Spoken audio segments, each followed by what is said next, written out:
Hi, uh, I'm Justin Challenger. I'm reviewing a game for Chris Harshman. It's the PvP fight. Um, he made a side scroller. It's called Jump and Run, I believe, and he made it in Unity. So I'll give you the start up of the game, and we'll talk about it. This is a game. Pretty much, you start off with this green character. He's not much of a character, just a shape that you kind of sort of move around. That's fine. Go around, you suddenly learn how to jump. You hit the space bar.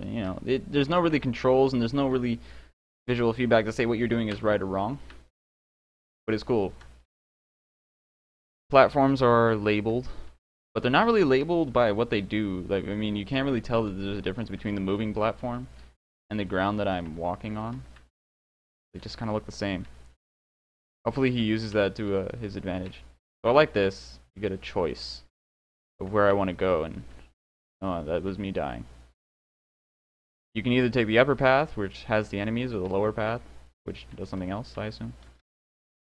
And falling platforms as soon as I touch them. Interesting mechanic. I think he's really... Oh, Jesus. Trying to stress the game mechanic of platforms throughout the entire game, it looks like. It's his main way of moving around. It's his main obstacle so far. Enemies seem to be like a secondary thing. Things I don't like about the platforms, though, is that they kind of sort of add on to your player velocity instead of, you're sticking to them. You're just kind of being added onto, so they kind of fling you whenever you jump off of them. Give you an example. If I were to jump up, I jump really high instead of, just a normal height. So far, the game doesn't really present much of a challenge. Kind of just step through it bit by bit. Jump boost, that's cool. More platforms. Oh look, one that moves diagonally. Nice. Ah, see that force, that velocity. Makes me upset. Cool. He kind of switches focus from the platforms here, straight onto, the enemy behaviors instead. Oh. And that shift kind of goes against the flow of the game. Oh, I think that was me dying. But it seems to have reset my position incorrectly, so I gotta restart the game. So there's another bug to look for. Make sure you die correctly. Normally, if that had worked, it would reset me at a checkpoint, which is kind of cool.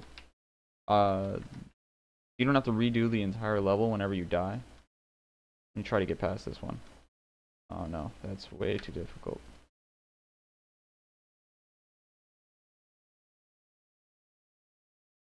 Unless I'm just like a super noob and someone can just show me up. That's cool. Try one more time.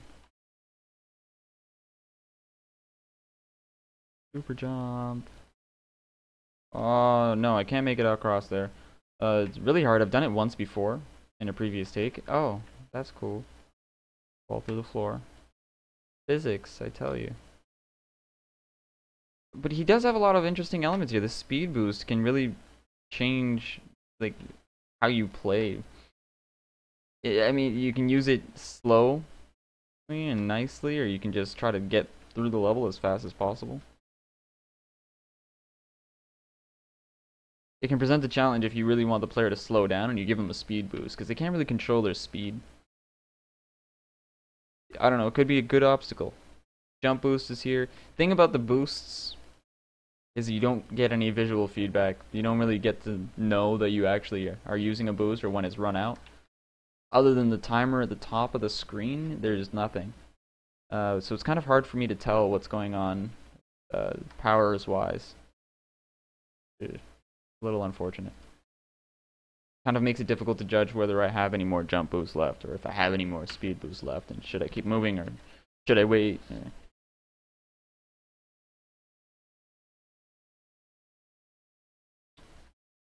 again, I'd like to stress that there's no real difference between the platforms. I don't really get to see, you know, that there is a difference between them. That was a surprise. And I don't know. I think he's trying to do that, which is cool.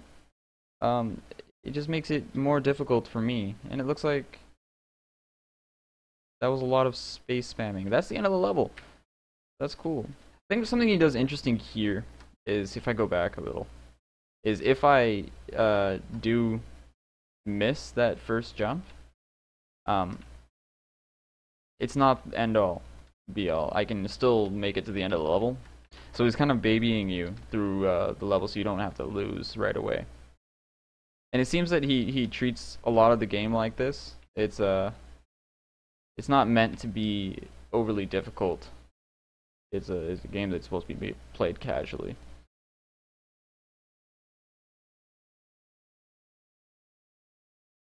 And yeah, that's his side scroller. That's level 1. Of course, he's got other levels, and I don't have access to those right now. But I'd really like to see him use these platforms in a more interesting way.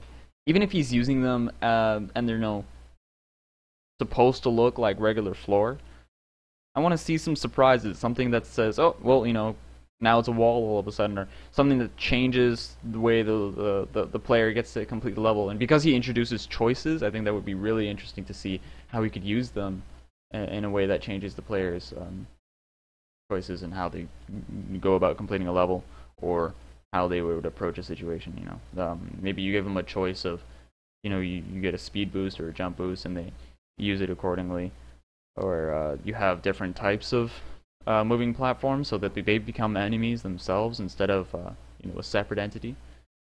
But overall, I think it's well done for a prototype. Finishable. It's not completely bug-free. That's fine. Velocity on those platforms really screws me up, but it's still playable. So yeah, that's Chris Harshman's game. So if you guys want to just follow me up on my blog at GameDevChallenger.blogspot.com, or follow his blog, and I'll get a link for you as soon as I can. So thanks for watching. Happy gaming. See you guys later.